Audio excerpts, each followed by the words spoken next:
17 years ago, and he was one of the first disciples, first one to ordained by the chief abbot of Amarati Center, which is Ajahn Sumano.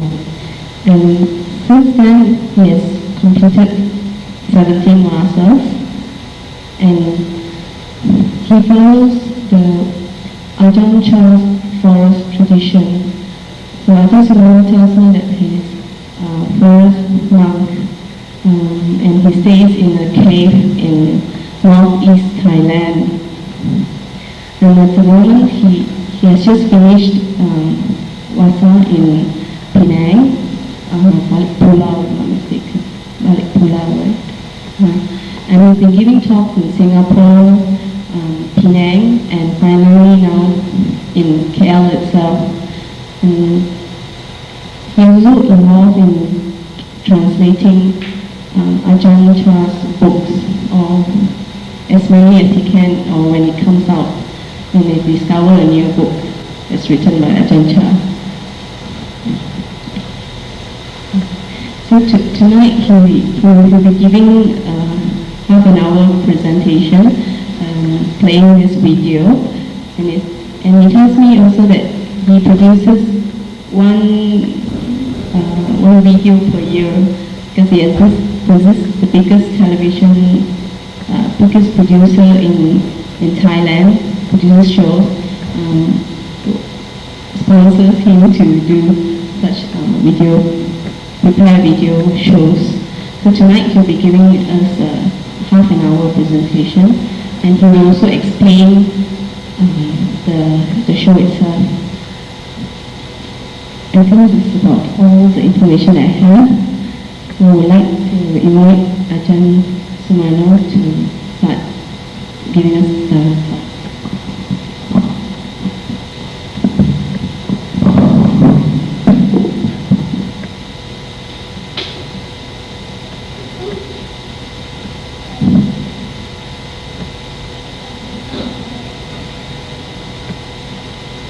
I'm quite inspired by that introduction. Can everyone hear me?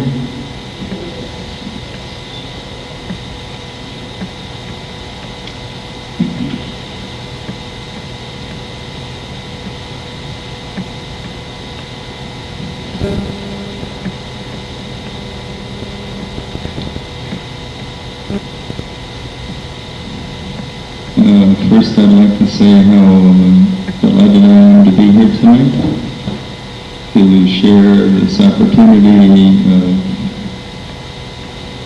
being in the Dhamma, the teaching of the Buddha, the path to wisdom, the path of compassion. I always feel a great deal of joy in my heart to be with people, like-minded people who aspirations are so high,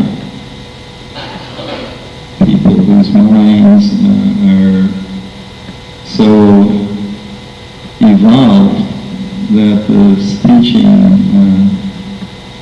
is something that's very, very important in their life. The teachings of the Buddhas are not for everybody.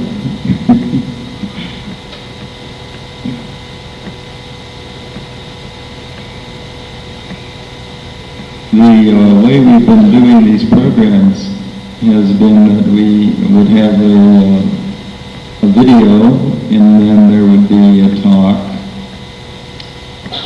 then there would be a guided meditation, and then question and answers. But this evening we're going to be squeezed a bit for time, so I think we'll have to edit some of this. We make sure we don't lose any of the quality of this evening. But I think I'll introduce a little bit of this tape we're going to see. I'll ask Venerable Chow Ho, who's come here to assist me. He's been my right-hand man as we've traveled about, to fast forward the tape and when the introduction that I will give to this senior monk comes on, so that we make sure that we have kind of give you a little bit of everything we have to offer tonight. So this tape that I brought with me is a tape that recently was produced, recently arrived in Malaysia, hasn't been shown anywhere else. It was made to commemorate the 84th birthday of probably the most famous monk in Thailand. His name is Panyananda Bhikkhu. In Thailand, he's on television quite often, and he's a person who receives the king very often. Well, not only does he meet and offer advice and guidance to the very wealthy and the well-known in the political circles, but he's also a person who goes out to every corner of the country to help support the sasana, help support the religion, even in the smallest villages. He's been doing this for 50, 60 years now. I've seen him as a sort of a Theravada Buddhist saint. He's also somebody who I seem to have a comic relationship with. I've known him for a very long time. About the time I ordained, I met him. The actual number of my reigns is 14. I was a novice and a 10 precept, what we call white monk, Pekao, for 2 and 3 years, and so totally it's been 17 years in the forest tradition of Ajahn. But getting back to the video, we'll show this video. A little bit of a background on it is, as I said, I wanted to make a tape of him while he still has the energy at 84. He's still teaching all the time. There will be a lot of interest in his birthday this year, because he and Ajahn Buddhadasa were older and younger brother in the robes. And when Ajahn Buddhadasa had his 84th birthday, it was a very big thing too. Or 80th birthday, one of those. But the 84th birthday is the 7th cycle of the 12-year cycle, of the 7th completion of the 12-year cycle. So many companies will do videos of them, and they'll be on television and that kind of way. But it won't be done as I intended to do it, with the intention of being able to present this monk as a teacher, not as a sort of a celebrity, as somebody who is a very extraordinary human being. And here in the twilight of his life, somebody who's lived such an impeccable, harmless life for so long. So I would like people to have an opportunity to see a human being who's lived so long without causing any harm anywhere. His life has become so pure that everywhere he goes, he just radiates goodness and kindness. We'll start the tape with the first scene, of course, which will be the ordination of a Thai nun. Thai nuns take 8 precepts, and they wear white. There are no seminaries or bhikshunis in the Thai Sangha that are under the Theravada Sangha. So this is the ordination. This ordination scene was not kind of like planned out. The people who came to shoot the film that day happened to be there early enough to catch this ordination, and I said, no, cut this, shoot this, because this might come out to be good. And I Ajahn just speaks for about a minute and a half, you're not going to be able to read it in time. There's very small subtitles. So I'm going to try to tell you what he says, and I don't know how it's going to work. I wanted people to get one of these televisions about the size of this whiteboard over here. but those televisions are hard to come by. So that was the first scene, and then there'll be some scenes of him walking around his monastery, and then we'll switch over to the international school in Bangkok, where he and I were invited to give a talk on what they label Buddhism and ecology. And what we came to talk about was Buddhism and the ecology of the mind. So we have both ecologies, and people who want to know about trees, and we want them to know more about the ecology of the mind. So he'll give a little talk there, and we'll have question and answer, again on the video. And some of the people who asked questions were quite emotionally involved in their questions, and I think that comes through. And so that part I really would like you to sit back and appreciate and reflect on what's being said. After that, I'll continue to talk in this kind of informal manner, share some experiences perhaps in my monastic life, and hopefully to be able to transmit some encouragement and inspiration for all of you to work in the direction that you're working on. Because here you are, human beings, with so close to the Dhamma practically your whole life, and to make use of this opportunity, because we Westerners have had to really go around the hard way to be able to have this intimate contact with the teachings, and to be able to get guided in the true and proper way to the path of freedom. So I look at all of you as these people who are very ripe, who are very well prepared to end all the suffering in your life, to be free human beings, to return to what you are, what you've always been, the holiness, the process of reality. We'll go back to that in a few minutes. So now if we can do something with the lights a bit, maybe.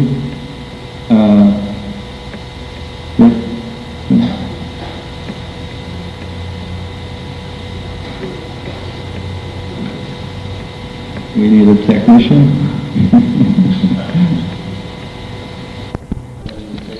Based to that, obviously we have to see it in different conditions. I'll be leaving a copy with Black Cole, who's been the person who organized this evening. And those of you who would like to see it in your own home or with some friends, you're invited to do so. We still have 25 minutes left, thereabouts.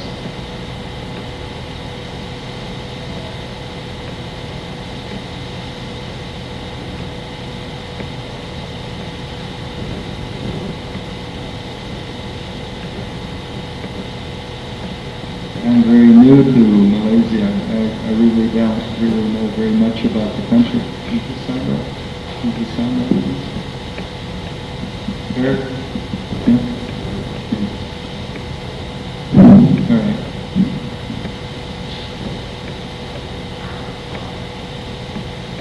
But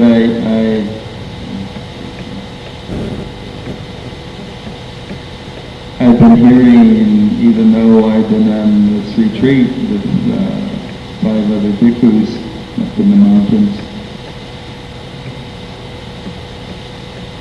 about the Buddhist situation or the circumstances for Buddhists in Malaysia, and hear about the kind of preferential treatment that the government gives to Malays and Islamic people, which most Chinese Buddhists tell me about with a sense of say, aversion for that.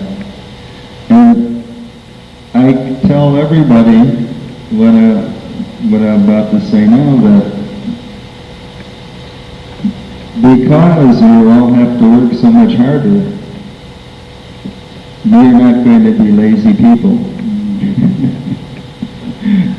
The situation in Malaysia demands you put out more effort.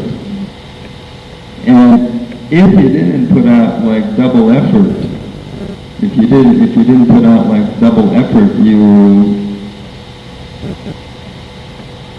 would be not able to walk the path of the Buddha in the way that's necessary. You wouldn't have the energy to do what's required of you. So, because the situation in Malaysia is as it is, it's not a disadvantage. It's an advantage. I bet you never thought of it that way. As I said, I don't know if I said it here earlier in the day, I was saying that I'd like to be a real Buddhist practitioner, to really be one who wants to get out from under this terrible predicament of being caught in this wheel of samsara, of being born, aging, getting ill, and dying, and being born, and aging, and getting ill, and dying, born, aging, getting ill, dying, born, aging, on and on. This has been our history. If you want to get off of this, then you have to put quite a lot of effort into it. My life as a monk has really demonstrated that. I really saw quite early on, and I was always encouraged, and I think it's one of the strong points of the forest tradition, that one has to use all their effort, all the time. Not only the effort, the physical effort, but the mental effort, and not only just the rational mind, but the intuitive mind, or the spontaneous mind. In other words, using all our resources all the time. Because there is enough time to get free. You don't have to be a bhikkhu. You just have to know how to apply your energies. There's enough time, but there isn't any extra time. There's no time to waste. There's just enough time. It's all set up that way. Each of you have enough time right now to get out and off the wheel.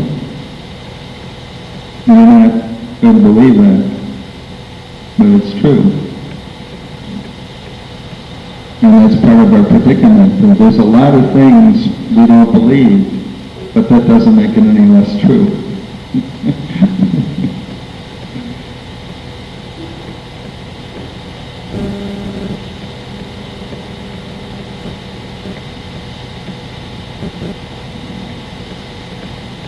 Very much the situation with the concept of God. I know some Malaysian Buddhists who don't have much foundation in the teaching. They're Buddhists because their father and mother were, and they haven't changed their religion. They just hung into being Buddhists without really knowing what that was really about. But they often are intimidated by say Christians, for instance, who create a hypothesis that if you don't believe in God, then you're not even religious. They take the assumption that there's a God. And so that this belief system is a belief system. Now people believe in God or don't believe in God. It's still a belief. But the Buddha, who looked into the world the deepest, he looked around for all, whatever there was to see. And if there was a God, then he would have told us. He would have us walk the path. Just find God and let God do the rest. Well, it isn't like that because there isn't any God. It's a belief system. And you have to have the mind sharp to be able and confident and really using your energy to see through these kind of things. Be strong and clear and awake. And that's where meditation, which is just a tool, right? It's just a tool, a key, makes us strong, develops confidence, keeps the mind dynamic, so we can simply see the nature of the way things are. So when I say that even if you're elderly right now, there's still time for you to become enlightened, because enlightenment is a matter of knowing the way things are. It's not like getting a PhD, where you have to go to take all these courses. It's simply a matter of knowing what's going on right now in the present. All of you here, as I said right from the beginning, are people who have the merit to both have the interest in Buddhism, to be close to Buddhism, to have the intelligence and the sensitivity to understand Buddhism. You even live in a culture where you have to work harder than other people, other ethnic groups, other races, in order to survive. So, you see yourself from the side, and automatically you're going to recognize that what you want to do, because you've got so much going, is get the best thing you can for yourself.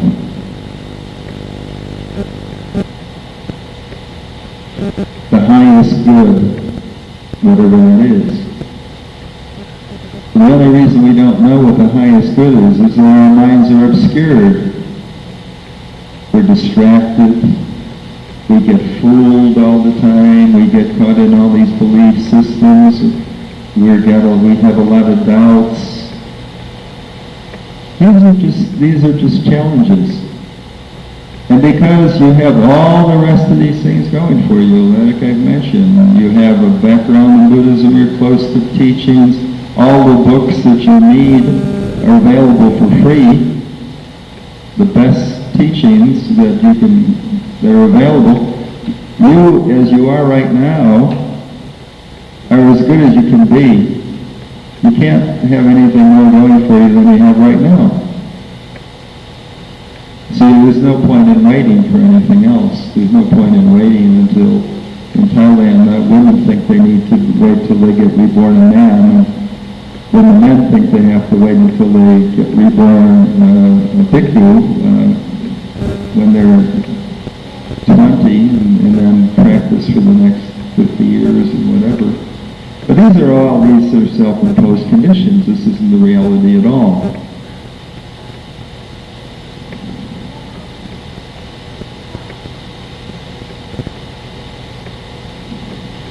Why I'm so delighted to be able to come here and talk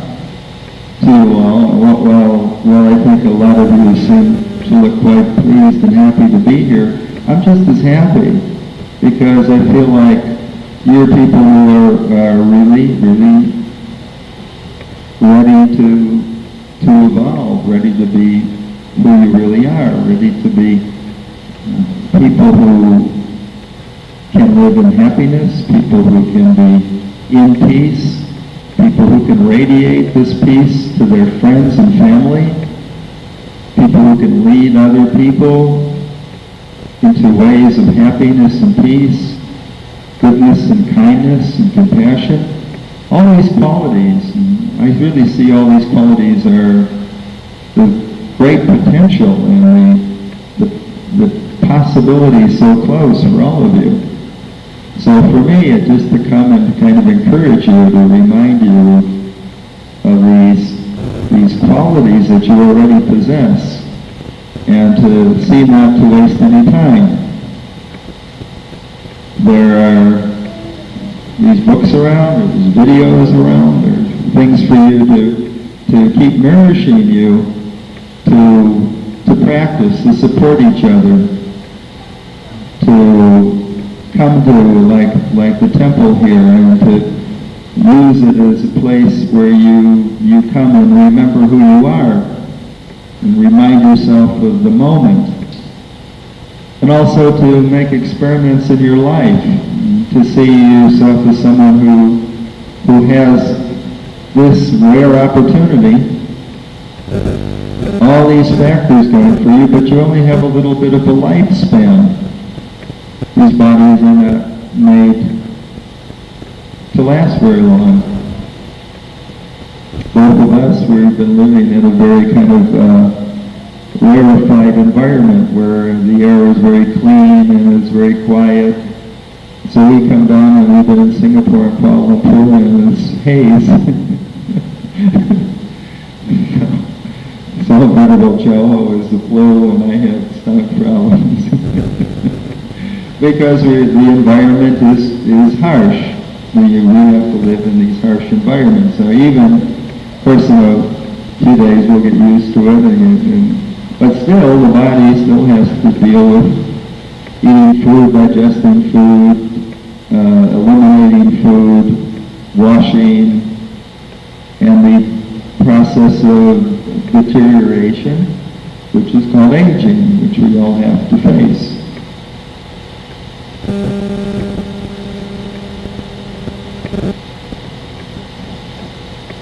My come on has been to come into the teaching at relatively late age. It took me until I was 35, 36 before I made a commitment, almost say a lifetime commitment, and as soon as I really had a realization of what this teaching offered. Until now, I'm 54, and so it took me all this time to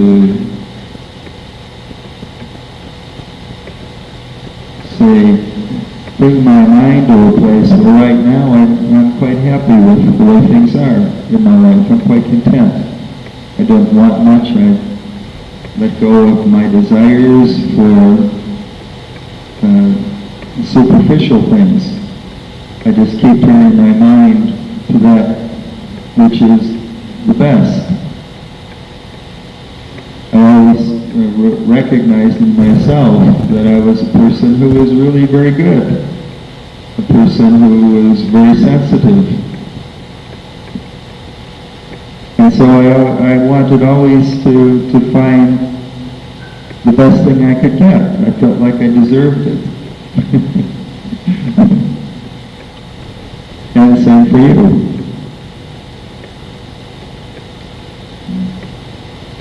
Probably almost everybody in this room keeps precepts. So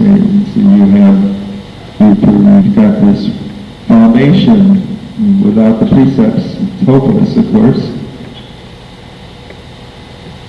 The precepts, and then you have the teaching, you have the opportunity, regardless of political, economic situation, there are 24 hours in a day. You need to meditate at least an hour a day. You've got to find that hour to do it. If it means getting up earlier, or stay up later, or do it during your lunch hour. So one time, somebody came up to Ajahn said to him, Ajahn, I didn't read all these books of meditation, and I read everything about what you said, and everybody is saying, you have to meditate, have to meditate. But I can't meditate, I don't have any time, I'm too busy. So what can I do besides meditate? Ajahn said, you have no time. Do you have time to eat?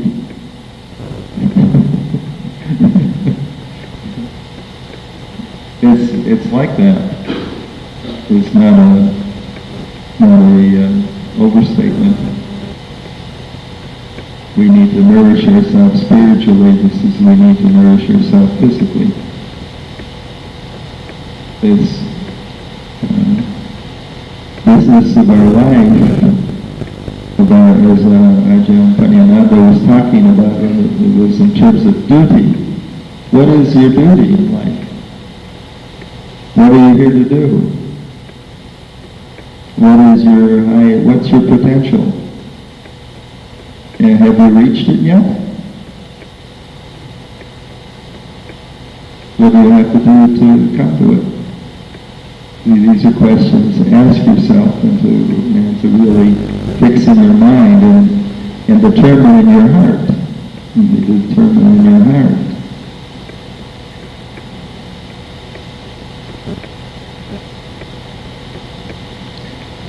I've had the good fortune of being around many good teachers. And I had the good fortune of being put into some very challenging situations.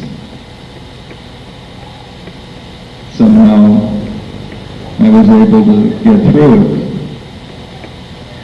Even in the early days when we were in England and we lived in a house that was just literally didn't have a roof on it. And you'd be in the basement and there was an old mansion, a manor house, and you could look up from the basement through the 3 stories and through the roof and see the sky. And I was used to California weather. At that time I was living in California and I was freezing all the time. There was no hot water and the food wasn't very good and we were just struggling to kind of hang in there. And 25 men, like myself, 24 others, came, attracted to the Dhamma, attracted to this lineage of teaching through the Ajahn tradition, came to help and came to consider whether they would ordain, to train. And of the 25, 23 fell away in 2 or 3 years. And it was only myself and one other monk who just had to do the work, where I had come to a point where we realized that this is what needed to be done. This is where we needed to make our stand in life, or take our posture. And that other monk disrobed last year. So guess I'm an ranger.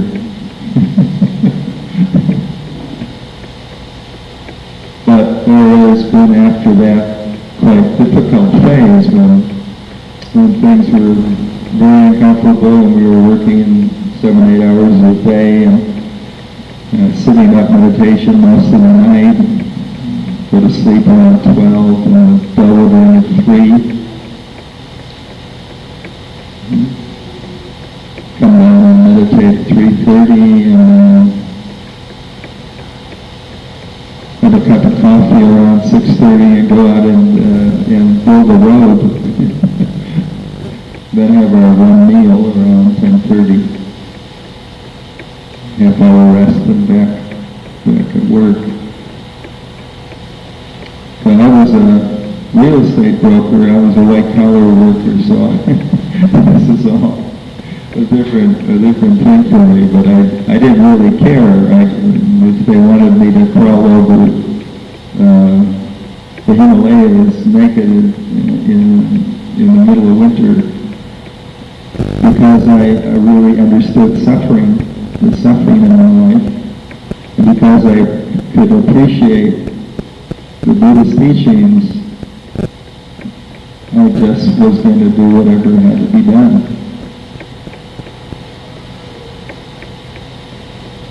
And there were times back 25 years ago when, like you, I came to public talks, sat like you're sitting now and listened,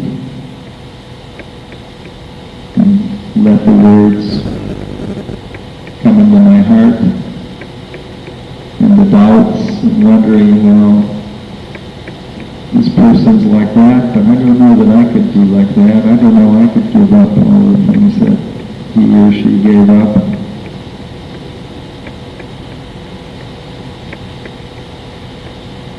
But I inclined my mind towards the best I could be.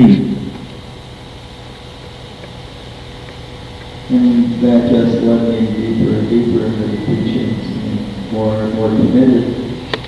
The more committed, the more I practiced, the more confident I became. And there would be all different phases of frustration and doubt, but that confidence was always there. That was a refuge. I could always come back to it.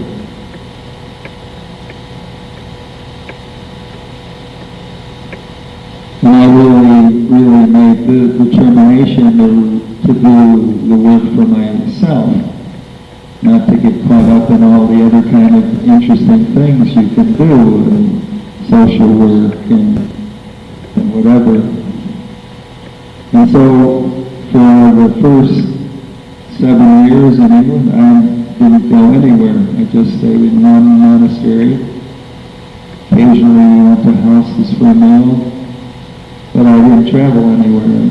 And then I went, at the end of the 7 years, my father died, and I spent 3 months in the States, and then I went to Thailand.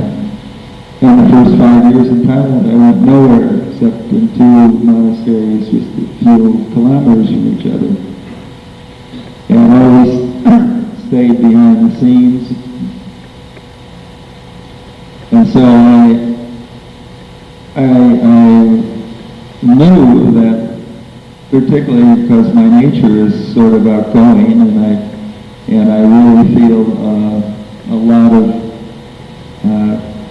interest in helping other people. I would very easily have become a social worker, I think, after I went through my business phase and travel phase. But I had to let go of that, even though there was a lot of attraction for that, because I knew that there'd be a time, like right now, right this moment, where I could be of help to the people who I recognize can make the most of what I have to offer. I'm seeing that it's 10 o'clock. I wonder if we have time to meditate together for 5 minutes or so before we have to end. I think we can end in a bit of a dribble so that people who might have some questions could come up. There's also, we have a flyer.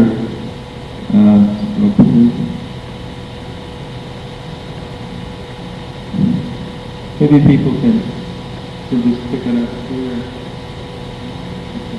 So everybody can come up before they leave and pick it up on this table. We'll have one moment of eye contact. And then this, as I said, this tape will be available for people to see in their homes. I would be very happy to see people enjoy it and bring their friends over to see it with them, and say a second time or even a third time, so that you make the most use out of it, and also then your friends like it, and you make another copy, and they show it to their friends. So then I found out whether this video work, which takes quite a bit of energy and is a very expensive technology, which is given to us so that we can make the best use of it. So now, for the next 5, 6, 7 minutes, I'd like to turn the lights down a little bit, and we just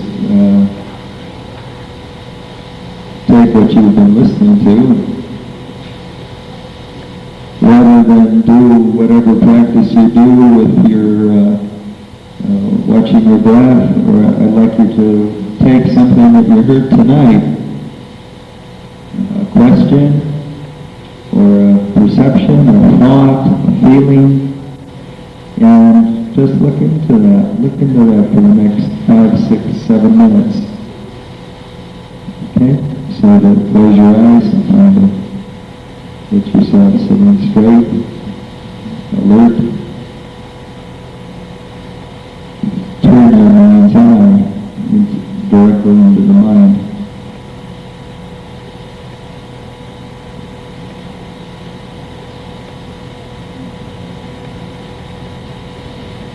Using your mindfulness and your awareness to penetrate into the truth.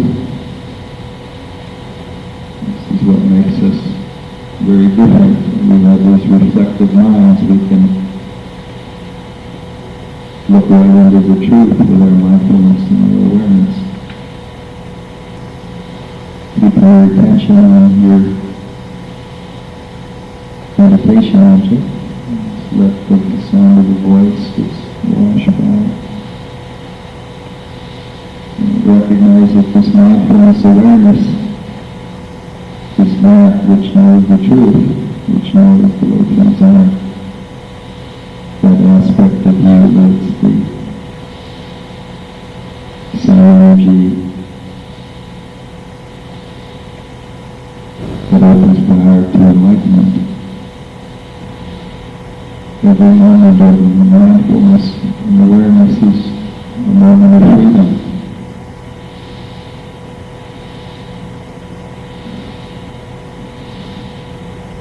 Every moment of mindfulness awareness is a moment that cuts through the chains of habit, conditioning, belief, the karma of samsara.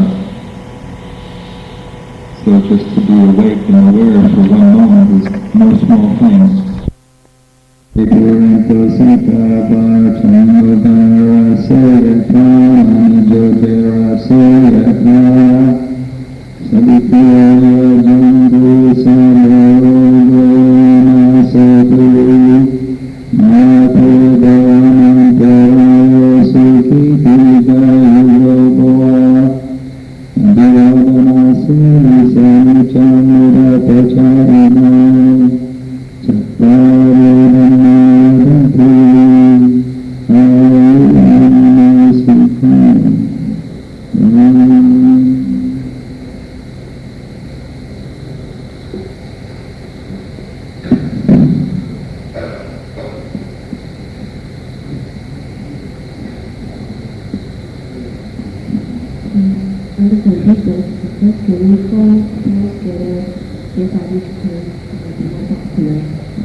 The time is quite, it's quite late during the review, so we will not have a full session tonight. Apologize for the time limitation that we have. But Ajahn Sumano has something to distribute to you all. So probably you could come up and get a piece of the paper from Aaron, that Aaron can look at you also.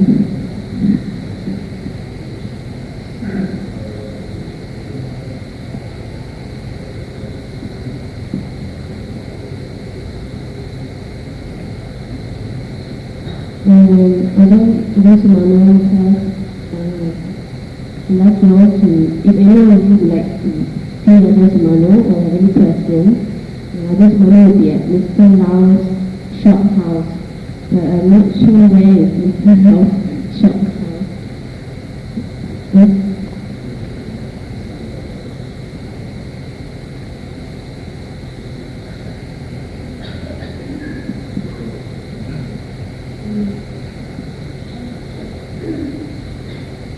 Okay, what Vietnam will do is write the address on the whiteboard there. So if anyone of you would like to see Ajahn Sumano, he'll be there for only a day tomorrow. So if you'd like to see him, can you please go to Mr. Lau's shop house? So I would like to, on behalf of the year, we would like to thank Ajahn Sumano for coming here, letting us see the video, and also for sharing with us his experiences. And also, we'd like to thank all of you for coming here tonight. And I hope you have enjoyed the session and have gained or benefited from the session. And I hope to see you more in our Dhamma talk in the future. So, thank you and good night. And may you all have a nice day tomorrow. And good night.